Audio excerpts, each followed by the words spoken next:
Recording भइरहेन हुनु पनि अब त भयो सर भयो भएन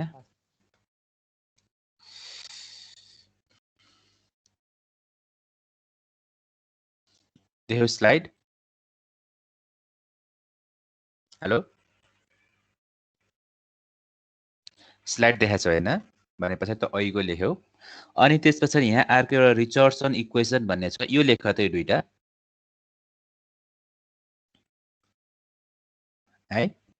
त्यो प्रोसेस जुन अघिको थर्मल आयोनिक इमिसन छ नि त्यो प्रोसेसमा चाहिँ टोटल यो करेन्ट डेन्सिटी अथवा हामी ऊ पनि भन्छौँ करेन्ट हैन आई इज इक्वल टु के हो त करेन्ट डेन्सिटी भनेको के हो अथवा J is equal to J is sorry ये लागेको तर लेखेँ मैले J is equal to I by A हैन इज द करेन्ट डेन्सिटी अथवा करेन्ट भनेको के हो करेन्ट डेन्सिटी इन्टु एरिया पनि त हो नि हैन यो पनि यसो लेख पछि चाहिन्छ तिमीहरूलाई ल है भनेपछि कति करेन्ट जेनेरेट गर्छ फर युनिट एरिया भयो भने सेम भयो क्यारे करेन्ट डेन्सिटी र करेन्ट युनिट एरिया मतलब एरिया इज इक्वल टु 1 भयो भने हैन जसलाई हामी युनिट एरिया भन्छौँ अब हेर त त्यतिखेर त्यो प्रोसेसमा चाहिँ टोटल करेन्ट हो अथवा total current density is given by this equation where J is equal to A naught 1 minus R bracket close को power T square exponential minus 5 upon KT. What is A naught? A naught भनेको constant हो जसको value 4 pi m K square upon H cube. यति पनि हुने भयो M भनेको mass of electron K भनेको Boltzmann constant H भनेको चाहिँ Planck's constant है त भनेपछि from this equation हो जसलाई हामी के भन्छौँ अरे रिचर्डसन इक्वेसन भन्छौँ from this equation work function is dependent on केसँग sorry current density is dependent on टेम्परेचरसँग र अनि अर्को केसँग पनि डिपेन्डेन्ट छ वर्क फङ्सन हैन अरू त कन्स्ट्यान्ट छ हेर त यदि टेम्परेचर यहाँ फरक भनेको त के हो र आर भनेको रिफ्लेक्सन कोएफिसिएन्ट हो हैन रिफ्लेक्सन कोएफिसिएन्ट अर्को के भनेको कन्स्ट्यान्ट भयो टी र फाइ यी दुईटा त भेरिएबल भयो नि भने पछाडि current density is dependent on temperature and work function हो फ्रम दिस इक्वेसन यो इक्वेसनले के देखाउँछ भन्दाखेरि करेन्ट डेन्सिटी सरी टेम्परेचर बढ्यो भने के हुन्छ टेम्परेचर बढ्यो भने करेन्ट डेन्सिटी पनि बढ्छ हैन करेन्ट डेन्सिटी पनि बढ्छ हो अथवा directly proportional to the temperature current density हो अनि अर्को के छ भन्दाखेरि वर्क फङ्सन बढ्यो भने के हुन्छ हेर त वर्क फङ्सन बढ्यो भने त्यो के अरे माइनस भएकोले गर्दाखेरि करेन्ट डेन्सिटी चाहिँ के हुन्छ घट्छ हैन करेन्ट डेन्सिटी घट्छ त्यही कुराहरू यहाँ लेखिएको छ this was that the emission current density heavily dependent upon the both work function हैन both work function of the material and its temperature हैन टेम्परेचर र वर्क फङ्सन दुईटैसँग बढ्छ एज टेम्परेचर इन्क्रिज गर्यो भने इमिसन करेन्ट डेन्सिटी पनि increase हुन्छ हैन मैले यहाँ भनिसकेको छु त्यस्तै गरेर वर्क फङ्सन के छ इन्क्रिज भयो भने इन्भर्स हुन्छ भने चाहिँ करेन्ट डेन्सिटी के हुन्छ डिक्रिज हुन्छ है त यो जस्ट तिमीलाई यो फर्मुला चाहिन्छ अरू त खासै यो डेफिनेसनहरू थाहा भएकै कुराहरू हुन् भइहाल्छ ठिक छ यहाँसम्म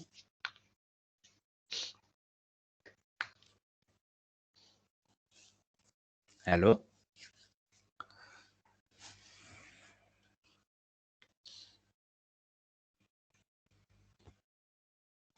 हेलो मेरो आवाज सुनिरहेको तिमीहरूले यस सर कति लेख्नु न हजुर आइरहेछ हैन ल अब हेर त अर्को स्कटिक इफेक्ट भनेको हो कहिलेकाहीँ हामीलाई इमेज चार्ज मेथड पनि भन्छौँ स्कटिक इफेक्ट भनेको चाहिँ अघि जुन मैले भनेको छु त्यही कुराहरू नै हो यहाँबाट थाहा हुन्छ यति लेख त यो ब्र्याकेट रेड कलरले ब्र्याकेट गरेकोलाई यति लेख त ल when an electric field applied to a metal is increased, the work function decrease, and hence thermal ionic emission from the metal surface increase. This effect is called Scottic effect. यो भन्नुको अर्थ अघि जुन मैले भनेको थिएँ टेम्परेचर बढ्यो भने current density पनि बढ्छ. करेन्ट डेन्सिटी र एप्लाइड फिल्ड भनेको एउटै भयो क्या अरे हैन. उता करेन्ट भयो यता फिल्ड भयो बढ्छ र अनि अर्को वर्क फङ्सन बढ्यो भने करेन्ट डेन्सिटी डिक्रिज हुन्छ अथवा त्यही भन्न खोजेको त्यो उलाई नै हैन प्रोसेस अथवा त्यो इफेक्टलाई नै के भन्छ स्कटिक इफेक्ट हुन्छ भन्छ.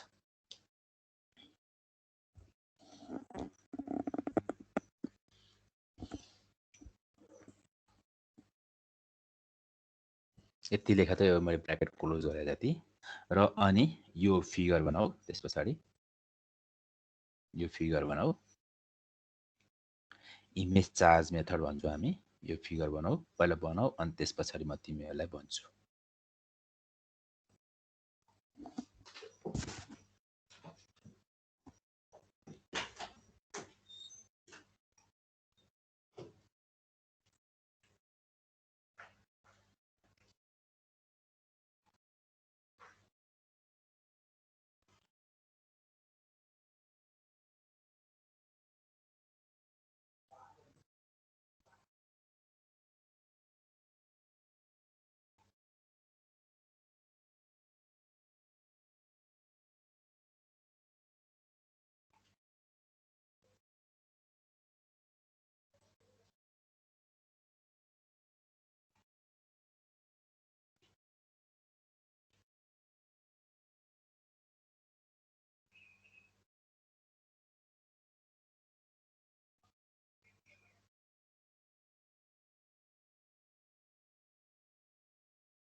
हेलो बनायौ तिमीहरूले?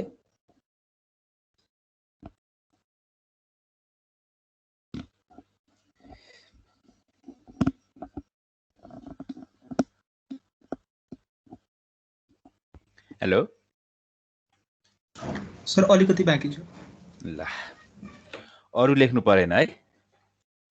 यति अलि लेख्नु परेन. यति लेख्नु परेन.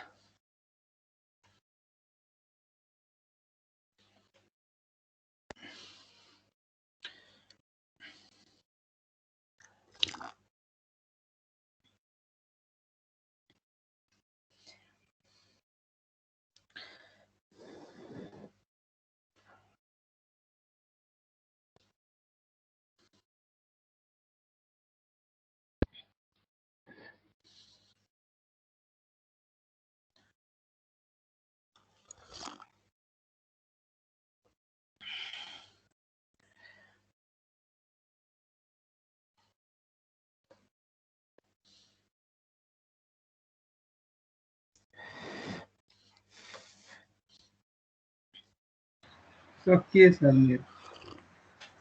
तिम्रो सकियो. अरुको?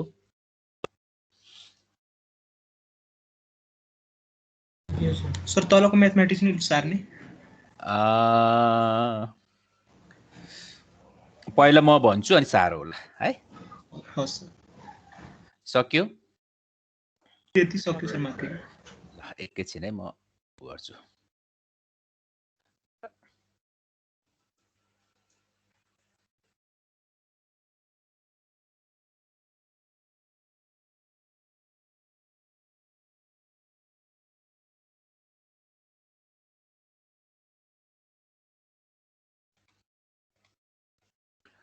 देखिरहेको छौ नि है ब्ल्याङ्क स्लाइड?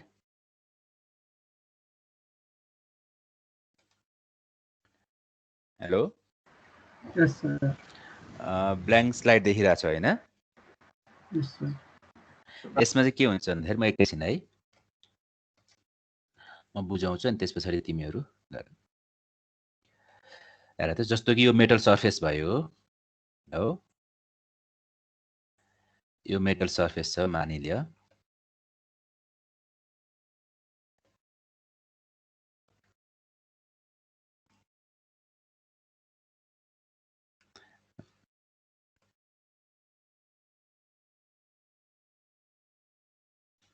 यो मेटल सर्फेस छ है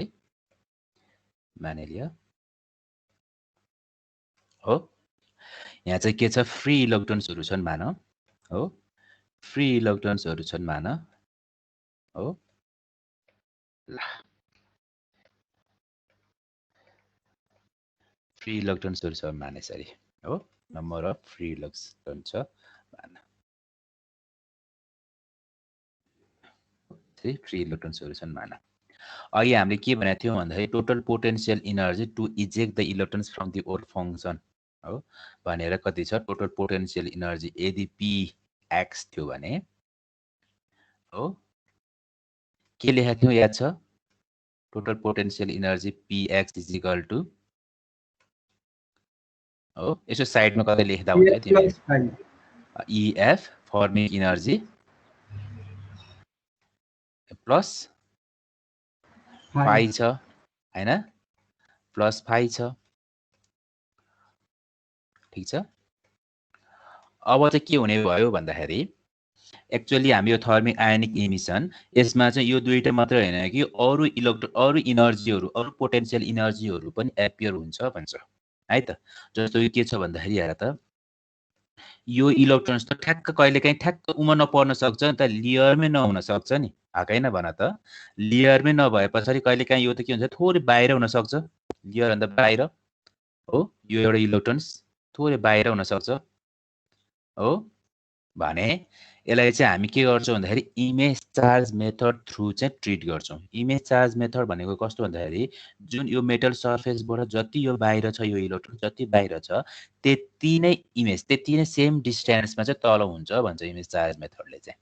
है विथ अपोजिट साइन यदि यो इलेक्ट्रोन्सको चाहिँ ई चार्ज थियो भने अनि यता चाहिँ कति छ भन्दाखेरि माइनस ई चार्ज छ सरी प्लस ई चार्ज छ भन्छ हो र यो मेन पोइन्ट यो हो भने यो मेन पोइन्ट देखि कति माथि छ त यो इलेक्ट्रोन्सहरु भन्दाखेरि सपोज x डिस्टेन्समा छ मान भने तल पनि कति डिस्टेन्समा जाने भयो x डिस्टेन्समा जाने भयो यहीलाई नै हामी के भन्छौं भन्दाखेरि इमेज चार्ज मेथड भन्छौं भने पछाडी यहाँ त के देखियो दुईटा इलेक्ट्रोन्सहरु देखियो सर्ट एन्ड डिस्टेन्स पनि देखियो भने पछाडी यहाँ त यो दुईटा इलेक्ट्रोन्सहरु बीचमा के एपियर हुने भयो भन्दाखेरि इलेक्ट्रोस्टैटिक फोर्स एपियर हुने भयो है इलेक्ट्रोस्टैटिक फोर्स हो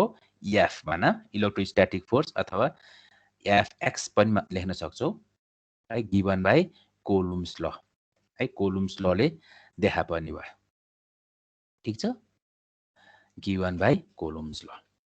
र साथसाथै फोर्स भइसके फोर्स अरे के पनि देखा पर्ने भयो भन्दाखेरि यहाँ पोटेन्शियल एनर्जी हो ड्यू टु इलेक्ट्रोस्टैटिक फोर्स हो potential energy due to electrostatic force है PE due to electrostatic force हो इलेक्ट्रो ECTRO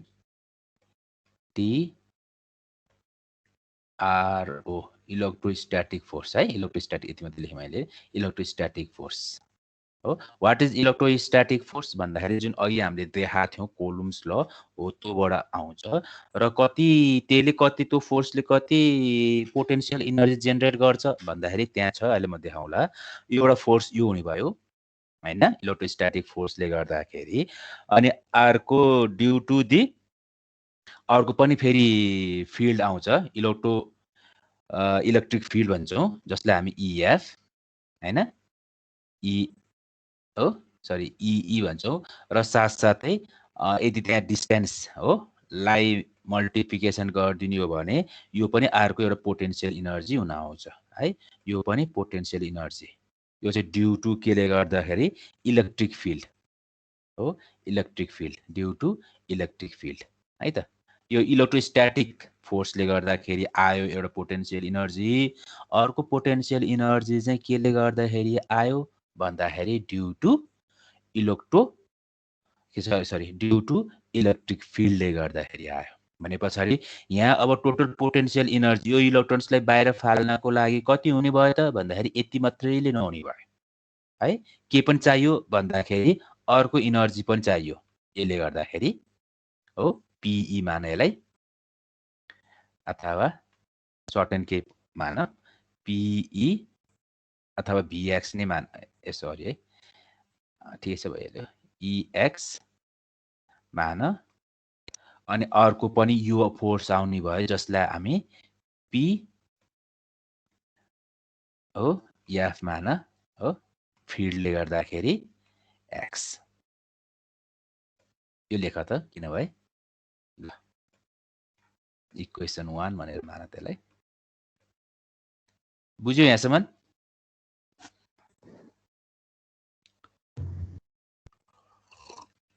लो सर हजुर सर यो इलेक्ट्रोन चाहिँ यो के भन्छ मेटल सर्फेस भन्दा बाहिर हुन्छ कि सर्फेसमै हुन्छ? यो जहाँ पनि हुन सक्ने भयो। त हामी म्याक्सिमम कति, म्याक्सिमम यो चाहिँ म्याक्सिमम हुनको लागि चाहिँ यो एक्सको डिस्टेन्स कति हुन्छ भन्छौँ होइन, त्यो निकाल्छौँ। तर यो चाहिँ जहाँ पनि हुन सक्ने भयो। सर्फेसमा भयो भने एक्स इजिकल टु 0 हुने भयो, सर्फेसभन्दा थोरै माथि भयो भने त्यो एक्ससँग भ्यारिएबल हुने भएको, एक्स भनेको डिस्टेन्स। यदि एक्स इजिकल टु 0 भयो भने त्यो सर्फेस नै भयो, सर भयो भएन, थोरै माथि भयो भने त्यही किसिमको नि भयो। तर अहिले चाहिँ हामी सर्फेस भन्दा थोरै माथि छ, certain x distance above the height भनेको छौँ है। यो इक्वेसन 1 कपी गर्यो।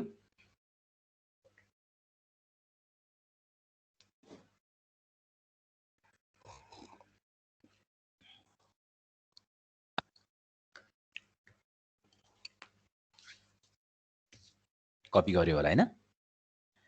भयो सर। अब हेर त, भने पछाडि अघि मैले भनिसकेको थिएँ, अब यो इलेक्ट्रोस्ट्याटिक फोर्स भनेको कति हो त भन्दाखेरि by given by the coulombs ल। यो कपी गर, यहाँदेखि कपी गर हो, यहाँदेखि कपी गर हो। यो electrostatic force given by coulombs ल इज यति आउँछ, तिमीले थाहा छँदैछ। र यसले जेनेरेट गरेको टोटल पोटेन्सियल इनर्जी कति हो त भन्दाखेरि यहाँ अघि मैले उता पी लेखेको थिएँ, यहाँ भी लेखेको छ, केही फरक पर्दैन, त्यही नै हो है त। त्यसले पोटेन्सियल इनर्जी यति जेनेरेट गर्यो हो। उता चाहिँ मैले यसलाई के लेखेको थिएँ, पिई भनेर लेखेको थिएँ है त, पिई लेखेको थिएँ। त्यसो मिलाऊ।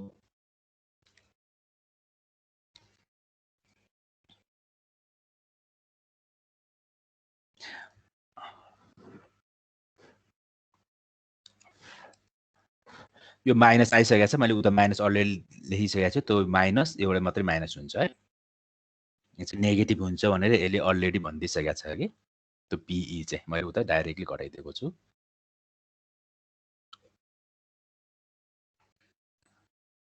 फोर्स इन्टु डिस्टेन्स हो नि त, इन्टिग्रेसन फ्रम एक्सदेखि, यो तिमीहरूले पढिसकेका हुनुपर्छ। यो इलेक्ट्रोम्याग्नेटिक्सतिर पढिसकेका हुनुपर्छ यस्तो इक्वेसन्सहरू। इलेक्ट्रोम्याग्नेटिक्स पढिसक्यो होइन? यस सर। कतिको सजिलो लागेको थियो? त्यही पहिलाको फिजिक्समा डिरेक्सन बढी रहेछ सर, त्यस्तै हो। अलिकति हावामा इमेजिनेसन गर्नुपर्छ होइन? फिजिक्समा बानी परिसकेका थिए सर त। हावामा इमेजिनेसन गर्ने।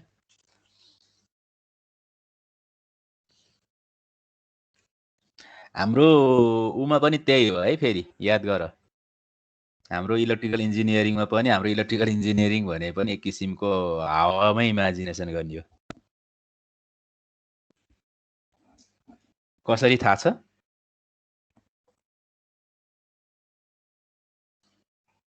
हावाबाट बिजुली निकाल्ने। त्यो त होइन, कस्तो भन्दाखेरि पछि पनि थाहा हुन्छ तिमीलाई। हाम्रो भोल्टेज लेभल भनेको कति हो थाहा छ? तिमीले पढेको होला। सिंगल फेज कि 3 फेज 132 किलो भोल्ट थाहा छ नि हैन? 132 किलो भोल्ट 220 किलो भोल्ट। एकैछिन म बाहिर कुरा गर्छु। 220 किलो भोल्ट हैन? थाहा छ नि? हेर त तिमीहरू हाम्रो घरमा आउने भोल्टेज लेभल भनेको कति हो? सिंगल फेज कति हो? 230 230 अथवा 220 है। 230 भोल्ट 230 भोल्ट तिमीले छुन सक्छौ? सक्दैन सर। सक्दैनौ नि हैन? करेन्ट झड्का लगाएर फिल आफै थाक्छ। 230 किलो भोल्ट त छुन सक्दैनौ भने तिमीहरूले 11 किलो भोल्ट थाहा छ? 11 किलो भोल्ट 11 किलो भोल्ट ट्रान्सफर्मरमा आउने ट्रान्सफर्मरमा हैन? डिस्ट्रिब्युसन। हजुर अस्ति नै एकचोटि महेन्द्र पुलमा माथि 11 किलो भोल्टको त्यो नाङ्गो तार के खसेर एउटा मोटरसाइकल माथि परेर एकजना मान्छेमा दुर्घटना भएको थियो, याद छ? हामी बाहिरको परेन सर। होइन सर। हो एउटा सर घटना हामीलाई त्यो सगरमाथा पढाउनु सर। ए अँ सर हामीलाई नि पढाउनु हुन्थ्यो त्यही सरले। हो हामीलाई पढाउनु हुन्थ्यो सरले, बिचरा 2-3 महिना पछि बित्नु भयो नि। ए अनि कसैको त रिलेटिभ्स होला त्यसमा अब आफ्नो ठाउँमा रह्यो होइन। त्यही त नि बर अब त्यो अब दुर्घटना हो के हो नि है भन्न खोजेको। 11 किलो भोल्टले त त्यो बनाउँछ भने हामी त कतिको कुरा गर्छौँ? 132 किलो भोल्ट 220 किलो भोल्ट यिनीहरू भोल्टेज लेभल झन् कति हाई होला होइन भन त? ग्रिडमा जाने होइन त्यो? ग्रिडमा जाने। र हामीले डिजाइन गर्छौँ कि पछि यो 132 किलो भोल्ट हो 220 किलो भोल्ट भनेर न्युमेरिकल्ली डिजाइन गर्छौँ है। त्यो न्युमेरिकली डिजाइन गरेर त्यही किसिमको ट्रान्सफर्मरहरू हामी बनाउँछौँ है त है बनाउँछौँ। र यसलाई चाहिँ अब छ कि छैन भनेर फिजिकल्ली हामीले फिल गर्न सक्छौँ। हमिङ साउन्ड सुनिन्छ सर धेरै भोल्टको। हमिङ साउन्ड सुनिन्छ होला। ओमिक साउन्ड हो त्यहाँ नजिक को जान्छ तिमी 220 किलो भोल्टको अगाडि? त्यही त्यहाँ इन्सुलेटरहरू हेरेर थाहा पाइन्छ होला सर। त्यहाँ त के हुन्छ नि मैले फिल गर्न सक्दैनौ नि त फिजिकल्ली। त्यो त सकिन्न। 20 किलो भोल्टै हो 132 किलो भोल्टै हो अथवा 11 किलो भोल्ट भनेर फिल गर्न सक्दैनौ हैन। तैपनि हामी के गर्छौँ भन्दाखेरि अब यसलाई चाहिँ सर्टेन एउटा पोटेन्सियल मिटर हैन सिटी लगाएर चाहिँ पोटेन्सियल ट्रान्सफर्मर अथवा करेन्ट ट्रान्सफर्मर लगाएर चाहिँ यसलाई रिड्युस फर्ममा लिएर आउँछौँ। रिड्युस फर्ममा लिएर आउँछ हुँदा हुँदा अन्तिममा आएर चाहिँ 5 भोल्ट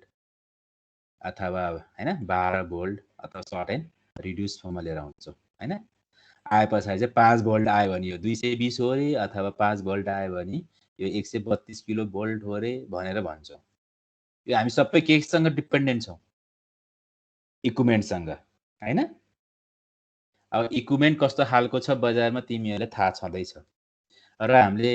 यो ट्रान्सफर्मर पनि यही अनुसारले नै डिजाइन गर्छौँ। जेनेरेटरहरू पनि यही अनुसारले नै डिजाइन गर्छौँ। ट्रान्सफर्मर एन्ड जेनेरेटर त्यही अनुसारको चाहिँ यो हेभी टावरहरू त्यो ट्रान्समिसन लाइनहरू पछि पढ्छौ तिमीहरूले, मैले पनि पढाउँछु अनि सबै कुराहरू पढ्छौ। भनेपछि यसो सोच त यदि त्यो इक्विपमेन्ट बिग्रिएको थियो भने अथवा इक्विपमेन्ट हुँदैन थियो भने अथवा तिमीले 220 किलो भोल्ट नै भनेर डिजाइन गर्ने तर त्यो अब होइन रहेनछ भने यो सबै किसिमको हावाथारीको कुराहरू हैनन्। किनकि कतिखेर थाहा हुन्छ भन्दाखेरि यदि त्यसलाई हामीले फिजिकल्ली अथवा नेकेड आईले नै फिल गर्न पायो भने देख्न पायो भने एउटा कन्डक्टर छ त्यहाँ यति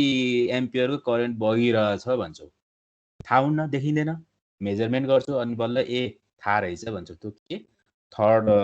उसको सहयोगले हो नि त, थर्ड पार्टी हुनाले त्यो इक्विपमेन्टको सहयोगले चाहिँ यहाँ यति एम्पियर उति एम्पियर अनि भइरहेछ नि।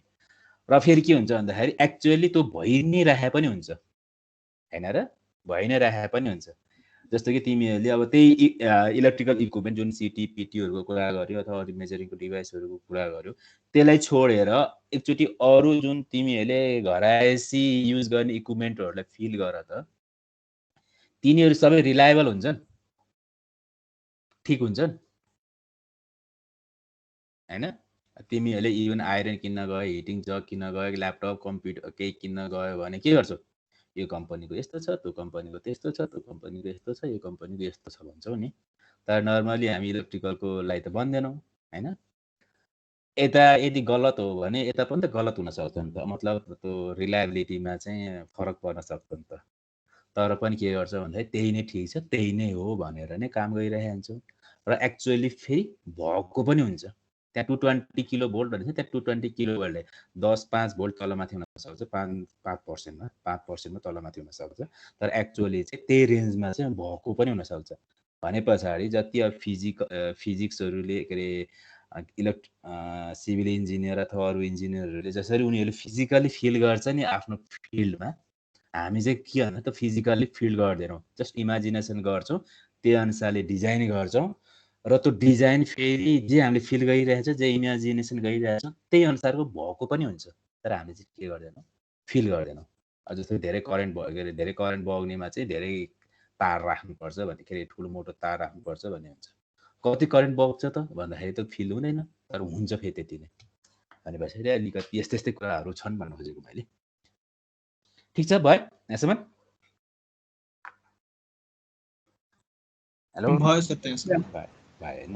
भने पछाडि एउटा त आयो हैन potential energy due to electrostatic force अनि अर्को के भनेको थिएँ मैले ड्यू टु इलेक्ट्रिक फिल्डले गर्दाखेरि हैन भने पछाडि त्यो भनेको चाहिँ यति हुन्छ है बाइ इक्वेसन 3 यो इक्वेसन चाहिँ मिलाऊ if E is the applied electric field then potential energy due to this field will be यो भने लेखा त ल लेखा त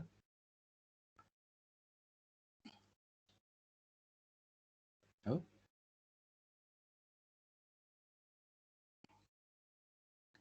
लेखा हैन if E is the applied electric field then potential energy due to this field will be Vx is equal to minus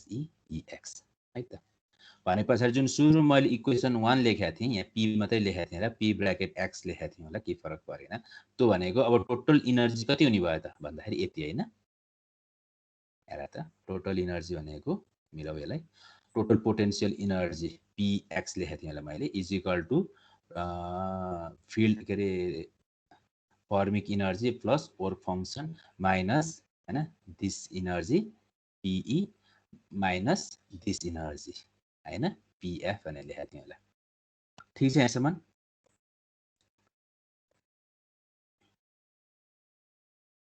yes sir यहाँसम्म ठिक छ हैन अब तिमीले यो दुईटै केमासँग डिपेन्डेन्ट छ भन्दाखेरि x सँग डिपेन्डेन्ट छ हेर त यो जुन पछि हामीले निकालेको छ यो दुईटै केसँग छ x सँग डिपेन्डेन्ट छ है अब यो x अथवा यो कतिखेर म्याक्सिमम हुन्छ त हैन किन यो म्याक्सिमम भयो भने यो के हुन्छ भन त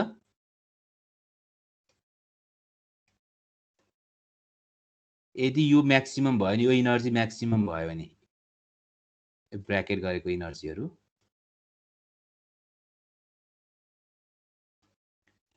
भन त यदि यो चाहिँ मान v नै मान टोटल v म्याक्सिमम m 0 हुन्छ होला p म्याक्सिमम भयो भने धेरै घट्छ यो चाहिँ मिनिमम हैन हैन ठीक छ यो चाहिँ के हुन्छ मिनिमम हुन्छ यदि यो म्याक्सिमम भयो भने किनकि माइनस छ नि त यो चाहिँ के हुन्छ मिनिमम हुन्छ र यो म्याक्सिमम फेरि कतिखेर हुन्छ त भन्दाखेरि x को भ्यालु यदि म्याक्सिमम डिस्टेन्समा छ भने हो x को भ्यालु यदि म्याक्सिमम डिस्टेन्समा छ भने है त र x को भ्यालु कतिखेर म्याक्सिमम हुन्छ त भन्दाखेरि यदि यसको डेरिभेटिभ इज इक्वल्स टु 0 भयो भने चाहिँ म्याक्सिमम हुन्छ x को भ्यालु यदि 0 भयो भने चाहिँ मतलब यसको डेरिभेटिभ चाहिँ 0 भयो भने x को भ्यालु म्याक्सिमम हुन्छ र म्याक्सिमम x को भ्यालु निकालिसकेपछि यो भ्यालु म्याक्सिमम कति हुन्छ निकाल ताकि यो पोटेन्शियल इनर्जी चाहिँ मिनिमम हुन्छ त्यही गर्न खोजेको यहाँ हैन यो लेख अनि त्यसो the reduction in the work function or barrier height will be maximum if भनेको यति म्याक्सिमम इफ हैन यति चाहिँ integration is equal to sorry derivation is equal to 0 भयो नि हैन यसलाई डेरिभेट गर्दाखेरि चाहिँ भनेपछि यो पोइन्टमा गएर चाहिँ यति हुने भयो x को भ्यालु म्याक्सिमम चाहिँ यति हुने भयो केसँग डिपेन्डेन्ट हुने भयो भन्दाखेरि चार्ज हैन अनि इलेक्ट्रिक फिल्ड यीसँग डिपेन्डेन्ट हुने भयो हैन भनेपछि यो म्याक्सिमम कतिखेर आउने भयो त भन्दाखेरि v max = अब x को भ्यालु राख यहाँ गएर x को भ्यालु राख गर्दाखेरि अब म्याक्सिमम यति आउने भयो हो v max चाहिँ यति आउने भयो यो भनेको मैले यहाँ के भन्ने थिए नि हो यो म्याक्सिमम यति आउने भयो ल यहाँ यसमा कपी गरे त बुझेछौ यहाँसम्म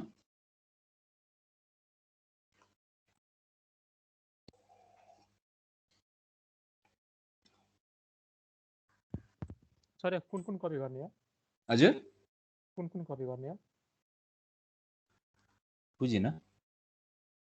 सबै गर सबै गर्नुपर्छ तिमीहरुलाई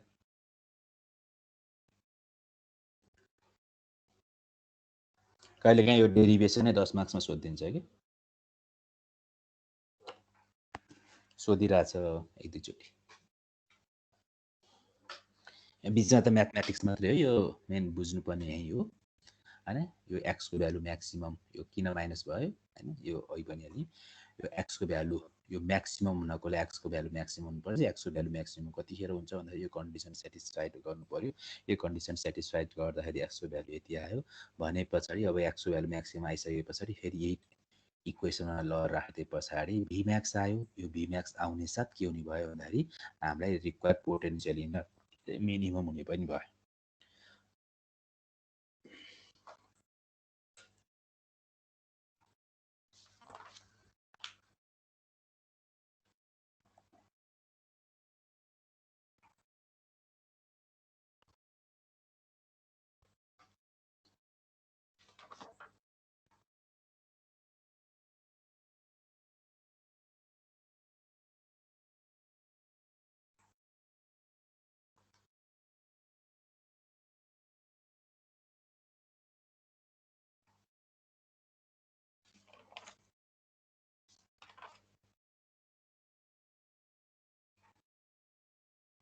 सक्यो भन्न है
भयो सक्यो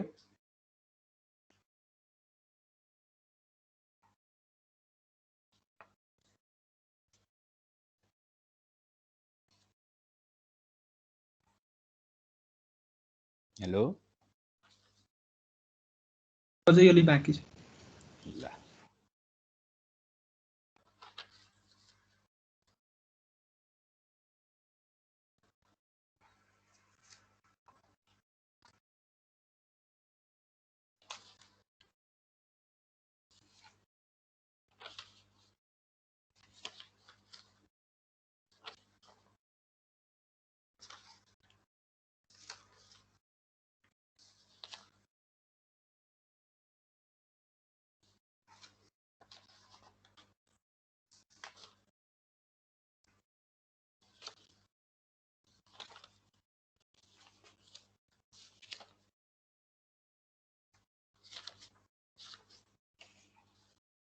सकियो सर। सक्यो अरुको पनि सर बाँकी छ सर बाँकी। ल सकियो सर। सक्यो हैन अब एकजना कोले बाँकी छ भन्दै थियो।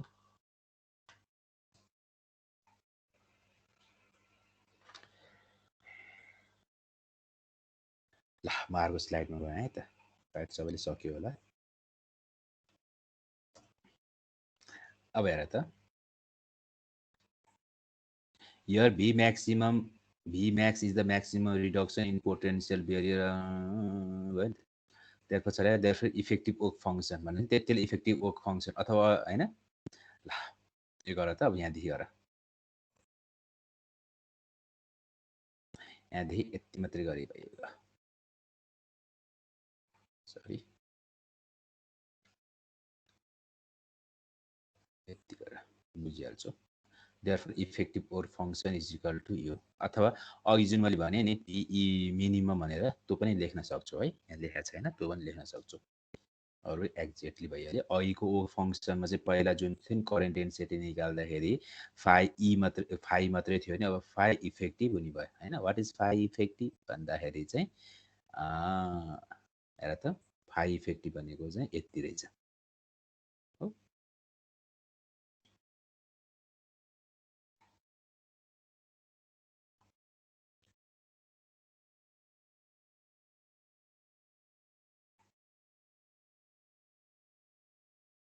र यहाँ चाहिँ यदि रिफ्लेक्सन कोएफिसिएन्ट हटाइयो भने भन्ने कुरा हो। Reflection coefficient if r is equal to 0 हैन। r 0 भयो भने के हुने भयो करेन्ट डेन्सिटी यति नै हुने भयो हैन। बुझिहाल्छ। इक्वेसन 8 सम्म लेखे पुगिहाल्छ अरु पर्दैन।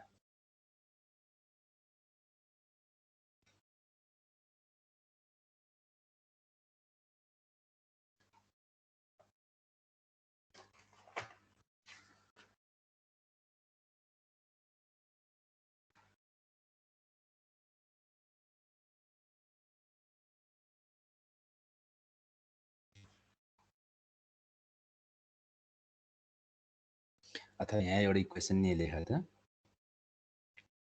हो PE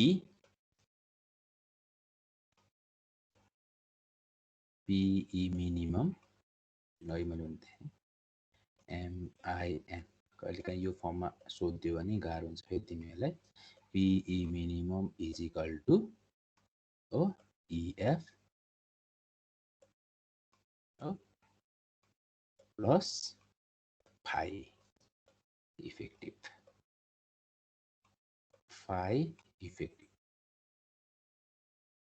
EF ल यो कपी गर है।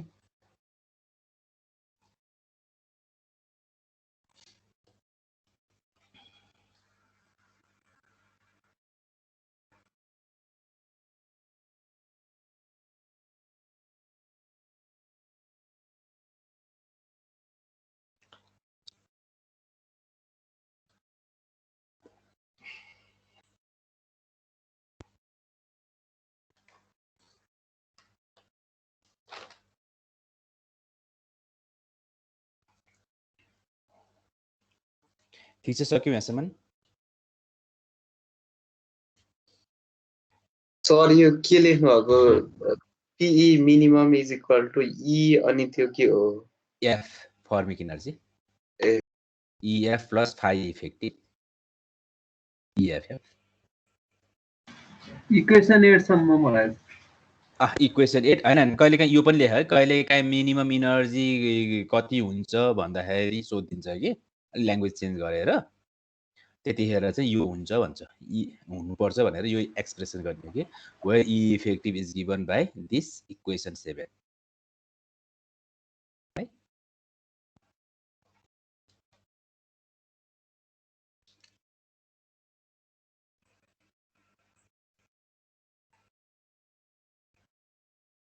अनि यो रिचर्डसन इक्वेसनहरु 8 लेख अनि बुझिहाल्छौ त्यसपछि त्यो करेन्ट डेन्सिटी यति हुन्छ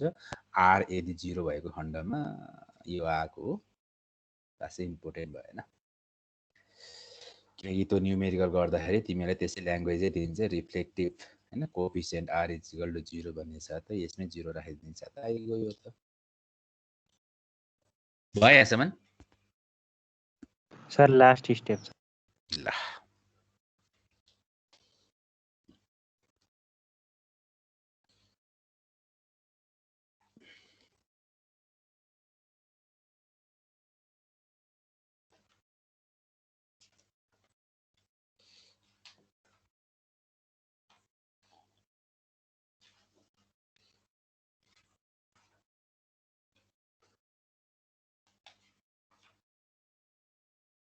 भयो सर भयो हैन अरुको पनि ल ठीक छ अरुले पनि सायद सक्यो होला अब हेर त कन्ट्याक्ट पोटेन्शियल है कन्ट्याक्ट पोटेन्शियल भन्ने चाहिँ कस्तो भन्दाखेरि जस्तो कि दुईटा मेटल छ हो एउटा मेटल यो भयो हो मेटल 1 भन हैन अर्को मेटल यो भयो यो मेटल 2 भन हो दुईटा मेटल छ मेटल 1 एन्ड मेटल 2 यो मेटल 1 को सर्टेन फर्मिक इनर्जी छ मान हो EF1 EF1 हो र यसको सर्टेन वर्क फंक्सन माथि छ भने मान हैन यो सर्टेन वर्क फंक्सन यो मान ठीक छ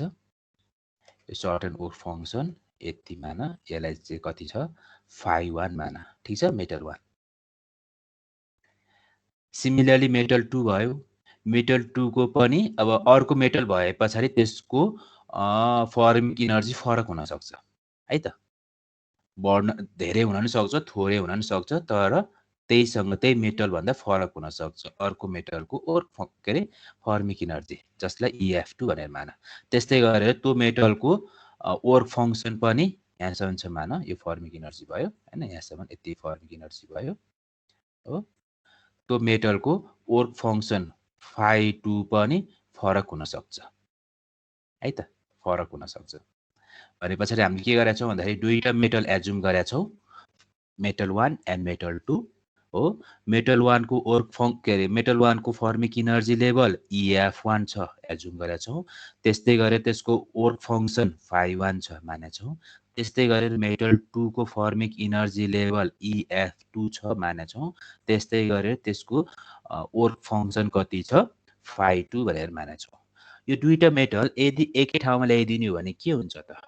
है अहिले त फरक छ तर यदि यो दुईटा मेटल चाहिँ एकै ठाउँमा ल्याइदिनु हो भने हो जस्तो कि यो मेटल 1 हेर त यदि फिगरबाट मेटल 1 को फर्मिक इनर्जी बढी छ कि मेटल 2 को बढी होला फ्रम दिस यो रेड फिगर मैले बनाए अनुसारले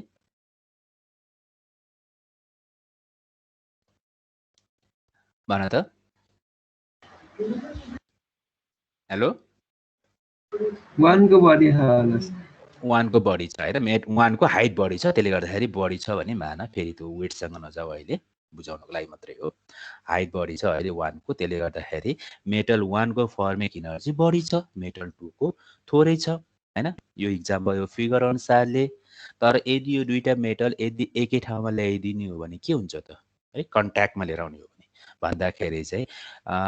फर्मिक energy from the higher level हो देखि चाहिँ लोअर लेभलसम्म चाहिँ के हुन्छ ट्रान्सफर हुन्छ ठीक छ भनेपछि यसको इनर्जी चाहिँ यसको फर्मिक इनर्जी चाहिँ यतातिर ट्रान्सफर हुने भयो। कतिखेरसम्म ट्रान्सफर हुने भयो भन्दाखेरि अनलेस इक्विलिब्रियम इज एक्जिस्ट, मतलब बराबर नहोइन्जेलसम्म चाहिँ हायरदेखि लोवरतिर चाहिँ फर्मिक इनर्जी ट्रान्सफर हुने भयो। ठिक छ, बुझ्यौ यहाँसम्म? भने पछाडि त्यो हायरदेखि लोवरसम्म जुन इनर्जी ट्रान्सफर हुन्छ नि हो त्यतिखेर कति इनर्जी डेभलप हुन्छ त, हैन? त्यसलाई नै हामी के भन्छौँ? कन्ट्याक्ट पोटेन्सियल भन्छौँ है। कति इनर्जी बढी भयो त अथवा कति इनर्जी जेनेरेट भयो त त्यसलाई नै हामी के भन्छौँ भने कन्ट्याक्ट इनर्जी भन्छौँ। फर इक्जाम्पल हेर त मेटल 1 को टोटल इनर्जी कति हो भन त मलाई? अहिलेको पढे अनुसारले F1 प्लस phi1 हो, प्लस phi1। मेटल 2 को कति छ? F2 प्लस F2 प्लस हैन phi2 हैन? भने पछाडि इज इक्वल टु गर अहिले, किनकि एकै ठाउँमा लिएर छौँ हामी हैन? भनेपछि EF1 र EF2 भने पछाडि यो अनुसारले EF1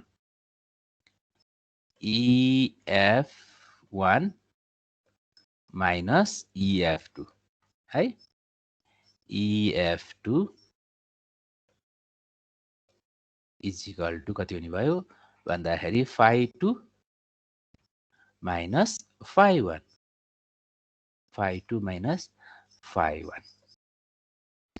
हो। यो नै के भयो? कन्ट्याक्ट पोटेन्सियल भयो है। भनेपछि यो भनेको कति छ भन्दाखेरि हेर त from this equation delta V मानेको हो कन्ट्याक्ट पोटेन्सियल। यसको डिफरेन्सले कति मानेछौँ? Delta V is equal to phi2 minus phi1 हैन?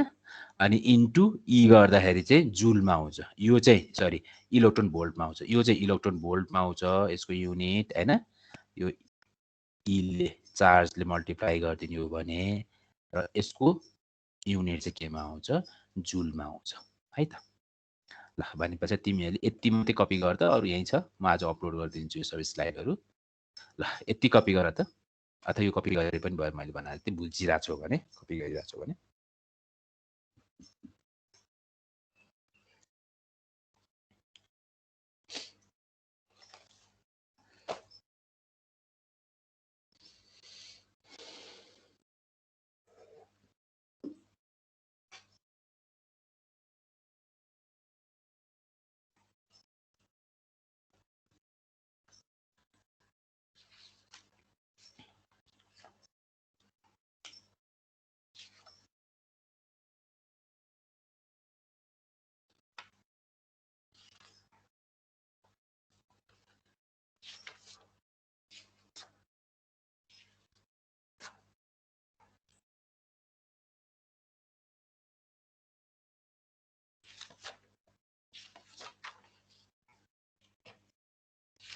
भयो?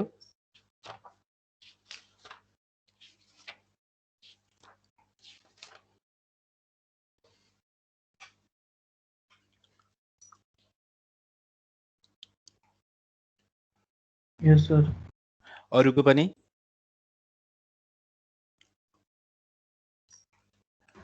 भयो सर।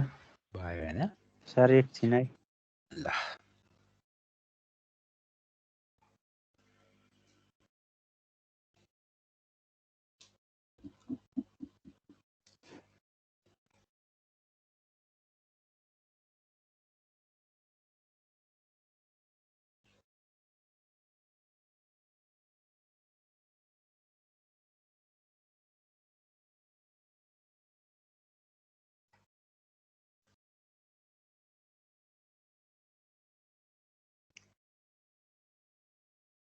भयो?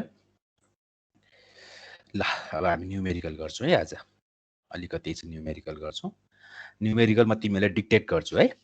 तिमीहरू अनि बुझ्छौ होला। ठिक छ? यस सर। हो हेर त म डिक्टेट गर्छु न्युमेरिकल चाहिँ। इक्जाम्पल 1 इक्जाम्पल 1 भनेको ठ्याक्कै मैले कन्ट्याक्ट पोटेन्शियल रिलेटेड छ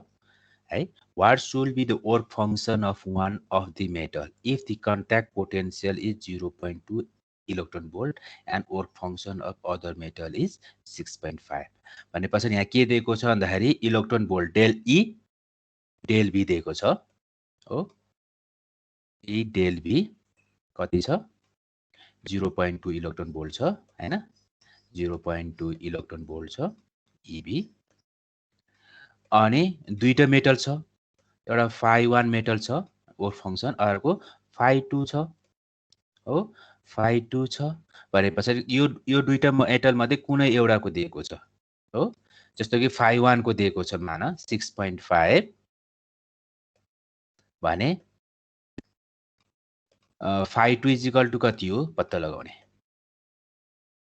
हो पत्ता लगाउने हो सरी phi2 कति पत्ता लगाउने अथवा phi2 इक्वल टु 6.5 छ भने phi1 इक्वल टु कति हो पत्ता लगाउने है त भन्दाखेरि यसमा दुईटा आन्सर आउँछ तिमीले गर्न सक्छौ ठीक छ यो सिम्पल छ मैले गर्दै पनि सकेको छु हेलो ठीक छ हैन तिमीले यो कपी नगर म आज अपलोड गरिदिन्छु यो स्लाइड अनि तिमीले प्र्याक्टिस गरेर गर्न है हुन्छ सर एक्जाम्पल 2 हेर त यो जुन अहिले मैले गराउँछु एक्जाम्पल 1 देखि एक्जाम्पल सर्टेन सम्म छ योबाट चाहिँ लगभग एउटा न्यूमेरिकल चाहिँ सोध्छ है 100% सोध्छ 6 देखि कति मार्क्स सोध्छ सर न्यूमेरिकल 4 देखि 6 मार्क्स को कहिले काहीँ 8 मार्क्स सोध्छ बढीमा होइन भने एउटा न्यूमेरिकल चाहिँ सोध्छ 4 6 र टक्क मिलाउनु पर्छ सबैले टक्क मिलाएको छ किनकि 4 मा 4 6 मा 6 मै लिएर आएको छ यो ल अब हेर त एक्जाम्पल 2 मा व्हाट इज द वेभलेन्थ भनेसाथ ल्याम्डा भयो हैन wavelength in meter of a proton travelling at 85% of the speed of light हो प्रोटोन चाहिँ लाइटको 85% स्पीडमा कुदिरहेछ भने त्यो प्रोटोनको वेभलेन्थ कति हो र मास अफ प्रोटोन दिएको छ मास अफ प्रोटोन भनेको 1.673 * 10⁻27 केजी हैन भने पछाडी हामीलाई यो थाहा छ हो पहिला पढिसकेका छौं lambda is equal to h upon p हैन यो इक्वेसन थाहा छ यो is equal to h upon mv योबाट p भनेको मोमेन्टम भनेको मास इन्टु भेलोसिटी भयो मास भनेको मास अफ द प्रोटोन भयो जुन गिवन छ हैन 1.673 * 10⁻27 र v भनेको भेलोसिटी अफ द प्रोटोन भनेसाथ कति छ भन्दाखेरि स्पीड अफ लाइट इन्टु 0.85 गर v आइहाल्छ अनि यति आउँछ है त त्यसको आन्सर ठीक छ बुझ्यो एक्जाम्पल 2 पनि यस सर है अब एक्जाम्पल 3 पनि त्यस्तै खालको छ क्याल्कुलेट द वेभलेन्थ सेम भइहाल्यो हैन of a 50 gram golf ball travelling at velocity of यति बुझिहाल्छ हैन माथिको जस्तै भयो वेभलेन्थ सोध्या छ गल्फ बलको उ कति छ मास कति छ 50 ग्राम छ अथवा 0.5 केजी हैन एसआई युनिटमा अनि ट्राभलिङ भेलोसिटी कति छ भन्दाखेरि 20 मिटर पर सेकेन्ड भनेपछि यसमा सबै लहर राख्दियो आइहाल्छ है ल यो पनि ठीक छ हैन एक्जाम्पल 3 पनि ठिकै छ एक्जाम्पल 2 र 3 एउटै भयो ल एक्जाम्पल 4 हो एक्जाम्पल 4 पनि खासै गाह्रो छैन एकैछिन है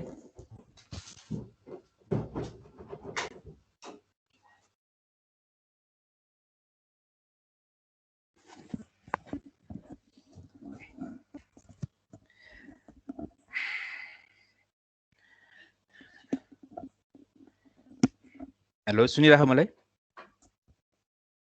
हेलो सर सुनिराख हैन हेलो हेर त एक्जाम्पल 4 मा पनि find the wavelength of an electron accelerated by 100 volt अब यसमा पनि वेभलेन्थ सोध्या छ अफ इलेक्ट्रोन इलेक्ट्रोनको वेभलेन्थ सोधेको छ जुन चाहिँ यति भोल्टेजको छ हैन 100 भोल्टले एक्सेलरेटेड गरिरहेको छ भनेपछि यो केसमा के छ भन्दाखेरि the whole potential energy EV is converted into kinetic energy मतलब kinetic energy is equal potential energy हैन काइनेटिक इनर्जी भनेको कति हो भन्दाखेरि p²/2m हाफ mv² बाट आएको हो p²/2m पोटेन्शियल इनर्जी कति छ EV छ भने पछाडी मोमेन्टम कति आयो भन्दाखेरि from this equation 2m EV half आयो यहाँबाट हैन आइसकेपछि मोमेन्टम आउँछ मोमेन्टम क्याल्कुलेसन गर हैन मोमेन्टम क्याल्कुलेसन गरिसके पछाडी वेभलेन्थ कति भयो भन्दा एच अपन p यो पनि सकिहाल्छौ यो पनि ठीक छ अनि त्यसपछि example 5 what is the energy of blue photon with the wavelength of 450 nm यो पनि गाह्रो छैन एनर्जी थाहा छ फोटोनको एनर्जी सोधिरहेको छ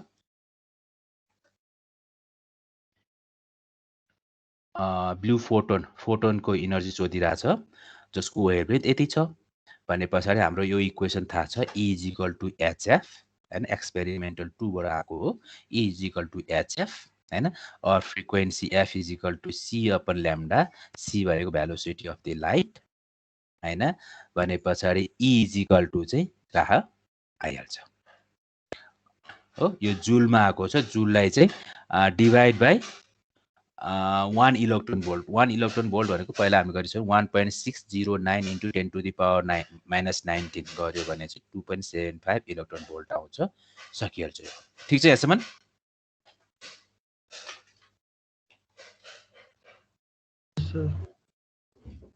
के छ बुझिरा जस्तो लागेको छ कि छैन कि प्र्याक्टिस गरेरै थाहा हुने यो सक्छौ गाह्रो छैन है ल म अर्को स्लाइडमा गए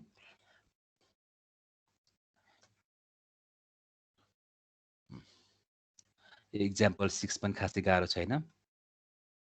हैन बुझिहाल्छौ अनि हेर त calculate the first and fifth energy level for an electron in potential well of 0.2 metre mm width first र फिफ्थ हैन energy level of electron potential well भने चाहिँ अस्ति मैले प्राय बनाइरहेको हुन्छु हो यो भयो हैन यसको विड्थ कति छ अरे हामी कति भन्थ्यौ नर्मली x = 0 देखि x = l भन्छौ हैन x = l x = l भनेपछि यहाँ दिएको छ कति छ भनेपछि यति भनेको 0.2 हैन 0.2 mm हो 0.2 mm अनि एनर्जी लेभल भनेको थिएन E1 हो फर्स्ट एनर्जी लेभल E1 हैन अनि त्यस्तै गरेर डट E2 E3 E4 हैन गरेर कति सोधेछ हाम्रो E5 सोधेछ हैन E5 सोधेछ E5 सोधेछ हामीलाई यो इक्वेसन थाहा छ हैन En = n² h² / 8ml² थाहा छ भने पछाडी 1 एनर्जी लेभल E1 गर यो n को भ्यालु 1 राख एनर्जी लेभल 1 आउने भयो हैन h थाहा छ यो m भनेको मास अफ द इलेक्ट्रोन थाहा छ कति मास अफ द इलेक्ट्रोन 9.1 × 10⁻31 9.31 × 10⁻। ठीक छ एउटा कुरा म भन्छु है तिमीहरु हुन्छ अहिले तिमीहरु यो सबै याद गर हैन राम्रो हुन्छ तर तिमीहरुले एक्जाममा चाहिँ what is the value of h 6.62 × 10⁻34 अघि भर्खरै मास अफ इलेक्ट्रोन आयो हैन एउटाले भन्यो एउटा साथीले हैन अनि अर्को याद गरेको थियो मास अफ प्रोटोनको छ हैन अनि भेलोसिटी अफ के छ लाइट c भन्छौ अनि अर्को आएर प्लाङ्क्स कन्स्ट्यान्ट हैन बोल्ट्जम्यान्स कन्स्ट्यान्ट के को भ्यालु कति हो थाहा छ भनेपछि यो 8 × 10⁻23 हो यो भ्यालुहरु याद गर राम्रै हुन्छ हैन तर एक्जाममा तिमीहरूले यो सबै भ्यालुहरू दिन्छ है क्वेसन्सको माथि हेडिङ्समा चाहिँ यी भ्यालुहरू दिन्छ यदि दिएन भनेर याद छैन भने पनि याद छ तिमीलाई क्याल्कुलेटरको त पछाडिपट्टि हेर त त्यहाँ सर्टेन नम्बर खिचेर चाहिँ त्यो भ्यालु पत्ता लगाउने हुन्छ यिनीहरू थाहा छ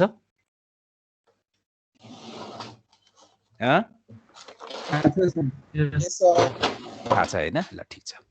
भने पछाडि यो सक्छु हैन यो हेर त question number 7 first energy first भयो अरे अब फिफ्थ इनर्जीलाई n = 5 गरेर आइहाल्छ है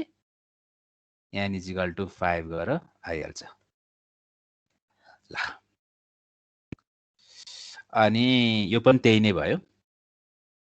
अहिलेको जस्तै हो यो अनि कहिलेकाहीँ चाहिँ यो पनि सोध्न सक्छ है E1 आयो सर्टेन हो E1 सर्टेन भ्यालु आयो हैन अनि E5 पनि निकाल्न सक्यो हैन यसरी नै E5 पनि निकाल्न सक्यो अब E1 ठुलो हुन्छ E5 ठुलो हुन्छ फ्रम दिस यसो हेर त लाटो हिसाब भन्छौँ हामी लाटो हिसाबले पनि E1 ठुलो हुन्छ E5 ठुलो हुन्छ E5 ठुलो हुन्छ E5 ठुलो हुन्छ हैन त्यो लाटो हिसाब भनेको ठ्याक्कै हेर्दाखेरि थाहा हुने भनेको अनि भनेपछि यसको डिफरेन्स कति हुन्छ 24 टाइम्स E5 माइनस E1 है कहिलेकाहीँ चाहिँ के सोध्छ भन्दाखेरि तिमीहरूलाई यसलाई नै इलेक्ट्रोन्स हैन E1 लेभलबाट E5 लेभलसम्म लैजानको लागि कति इनर्जी चाहिन्छ भन्छ के कहिलेकाहीँ यदि इलेक्ट्रोन सर्टेन इलेक्ट्रोन्स यहाँ छ हैन यो इलेक्ट्रोन्स यहाँ छ E1 मा अब यसलाई चाहिँ जम्प गरेर कहाँ लानु पर्यो E5 मा लानु पर्यो यो इलेक्ट्रोन्सलाई भनेपछि कति इनर्जी चाहियो त यो डिफरेन्स हो नि हैन भनेपछि त्यो सोध्छ है कहिलेकाहीँ जस्तो त्यही क्वेसन यो एक्जाम्पलमा छ गर्नु है घरमा गर्नु थर्ड र फर्स्ट भने चाहिँ यहाँ चाहिँ बुझिहाल्छु ल यो सम्बन्धी यही नै भयो अनि यो नि सक्छु यो गाह्रो छ हैन यो पहिलाको जस्तैसँगै रिलेटेड छ यो पनि त्यहीसँग रिलेटेड छ हैन यो एउटा है example 11 होगा है evaluate the probability that an energy state kT above the formic level will be occupied by an electron यो भन्नुको अर्थ के हो भन्दाखेरि फर्मिक इनर्जी लेभल एउटा मैले बनाएको थिएँ पहिला याद छैन यो चाहिँ सर्टेन इनर्जी लेभल भयो अनि जसलाई हामी के भन्छौं EF हो EF हैन इनर्जी लेभल E यहाँ पनि त्यो 5 वटा केस पढाएको थियो नि इनर्जी लेभल यहाँ पनि छ certain energy less than EF हो EF छ अनि यहाँको इनर्जी कति छ अरे यहाँको इनर्जी चाहिँ E = 0 छ E = 0 छ भने अब के छ भन्दाखेरि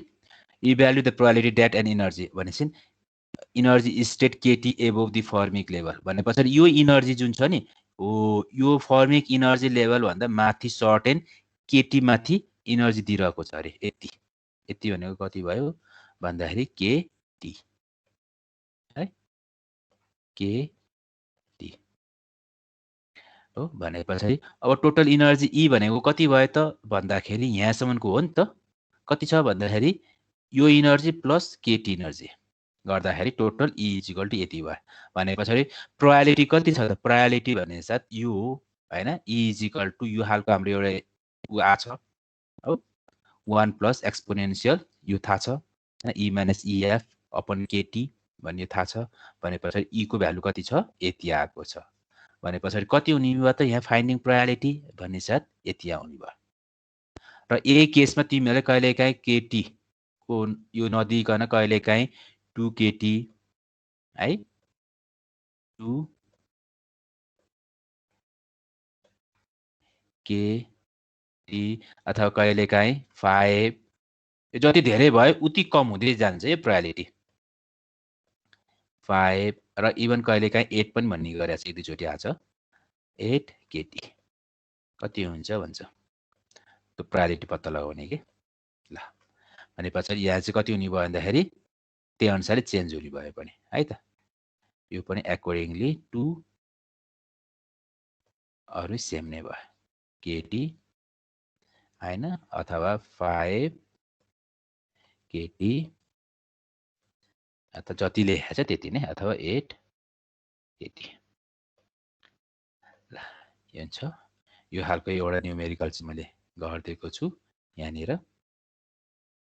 हो यो त्यही नै हो त प्राइड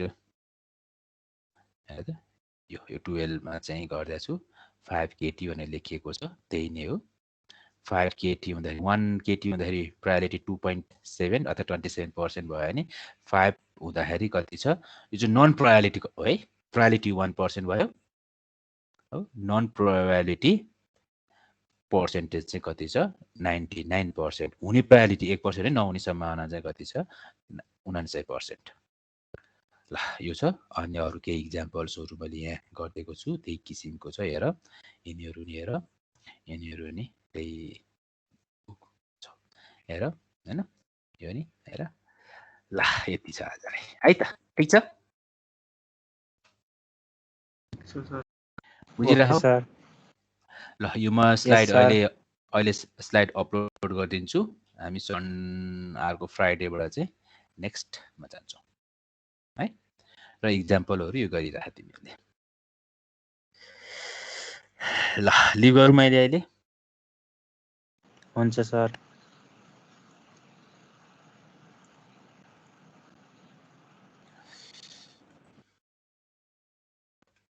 ल तिमीहरु लिभ गर्दै जाऊ मैले आउट गरेको छैन तिमीहरुलाई एटेन्डेन्स गर्न खोज्दै छु